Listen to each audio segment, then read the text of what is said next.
Hey everyone, welcome to my kitchen. Today I want to share with you a delicious Bolivian recipe that is called buñuelos. Here we have many different versions of it, and now I'm gonna show you the way that I make them. And now let's get started. We're going to need 4 cups of all-purpose flour, 2 tablespoons of sugar, 2 teaspoons of yeast, 1 tablespoon of salt, some oil, and warm water. We will start by mixing half a cup of warm water with the yeast and with a tablespoon of the sugar. We will mix it very well together to then add that water into the bowl with the flour. We will let it rest for at least 10 minutes.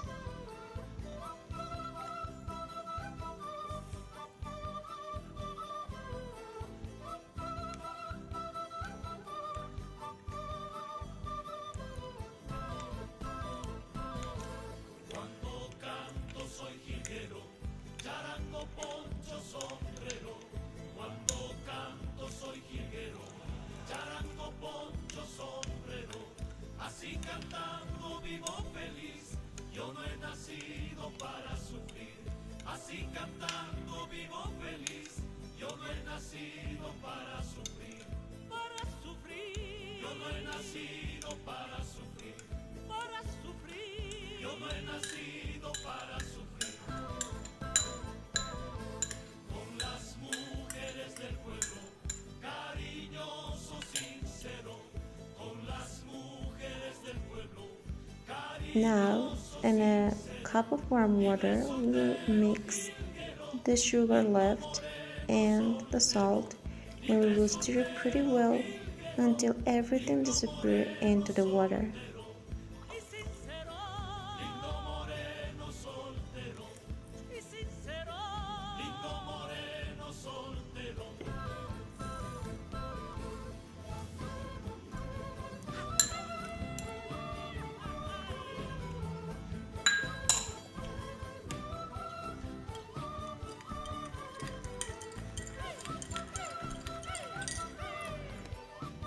After 10 minutes, our yeast is ready and it's time for us to start making the dough. We're going to add 3 tablespoons of oil. This is gonna help to the dough, make it soft and also crispy. Now we're going to add the warm water with the sugar and salt mixed and we'll start making the dough and mixing everything together until get a soft dough, and it doesn't have to be so dry or so wet. It has to be in the middle. It has to be a dough very soft so that the buñuelos are gonna be soft and crisp at the same time.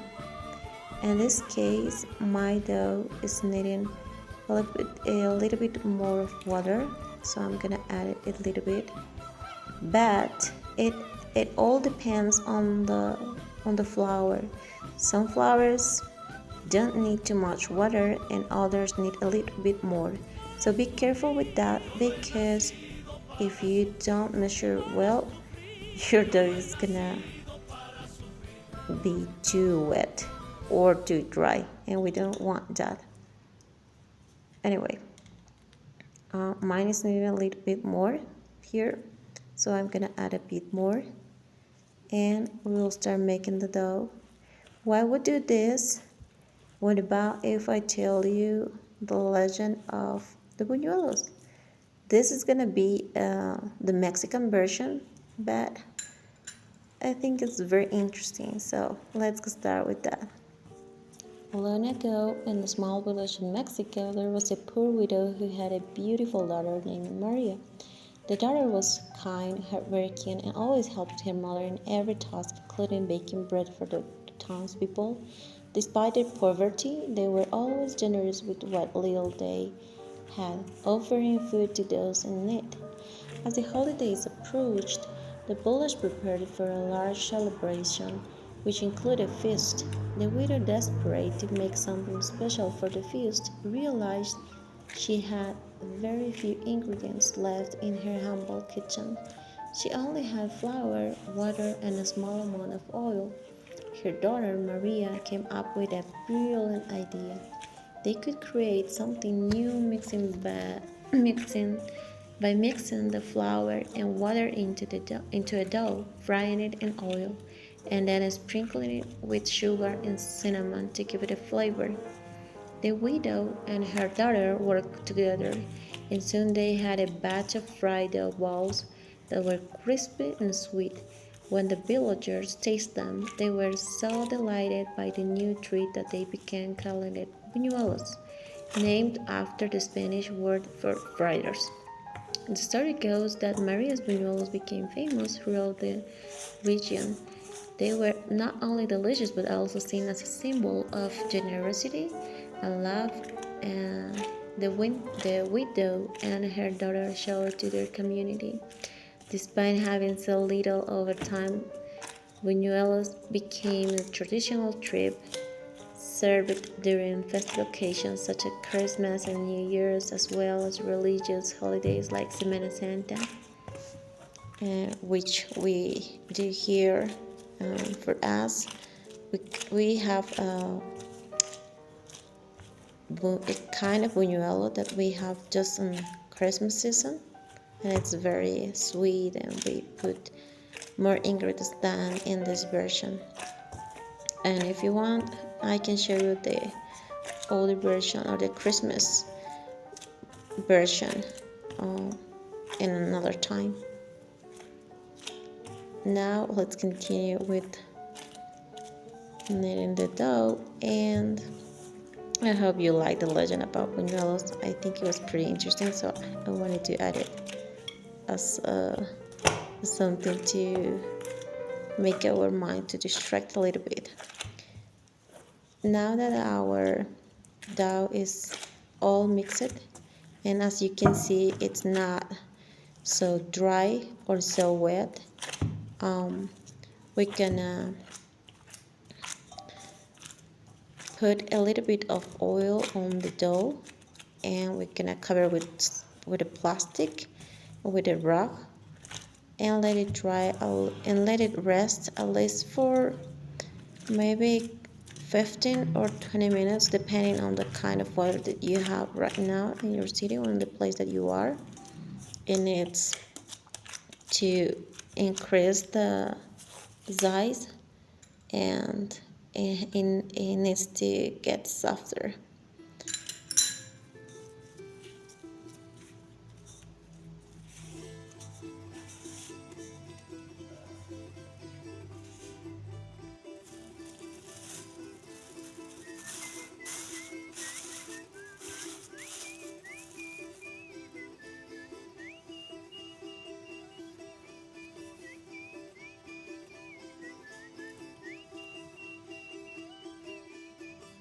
Now that our dough is ready and has increased its size, we're gonna start making balls using a tray or maybe plate, adding a little bit of oil so the dough is not gonna stick into it, and it's gonna make our work easier. I'm gonna need two because these ones are pretty small. So now it's time to make the balls and let it rest this at least for maybe 5 or 10 minutes. It's the last step to make the buñuelos, and we are letting it rest this dough a lot because this helps to make them soft, and they're gonna taste well if we have a little bit of patience with it.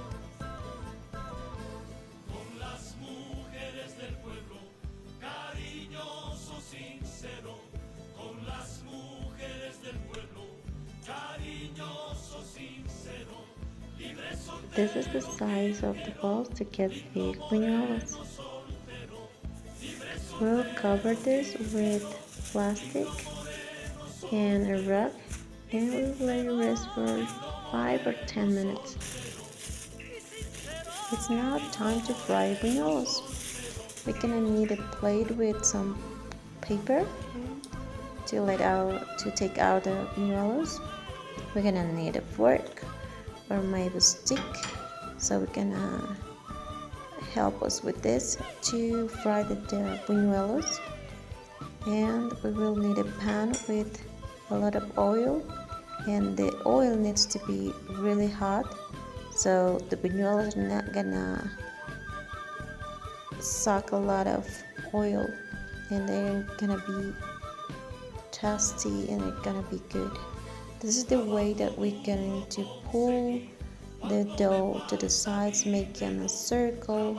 It has to be thin in the middle and a little bit thick and around it, and it has to be at least 2 holes or one.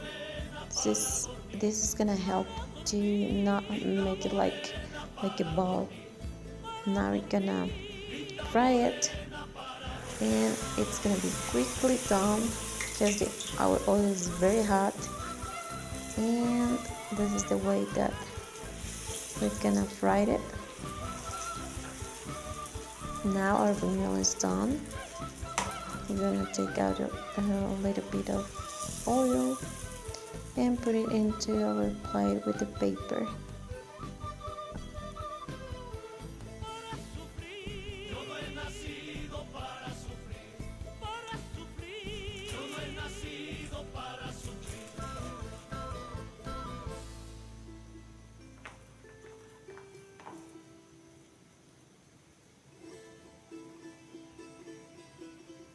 I'm gonna show you a little bit more of how to pull the dough and make the circles, so you're gonna learn better.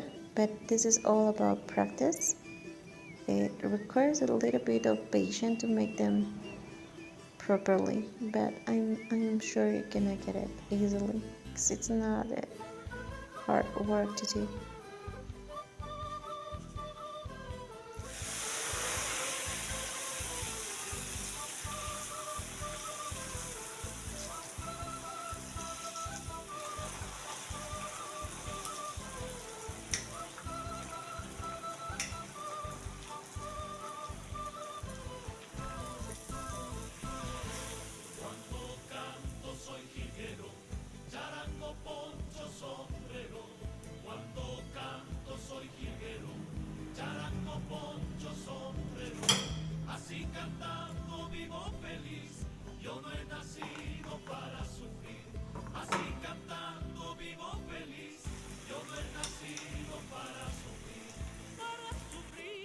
This is our final result, and it's time to enjoy the buñuelos with a delicious cup of hot coffee.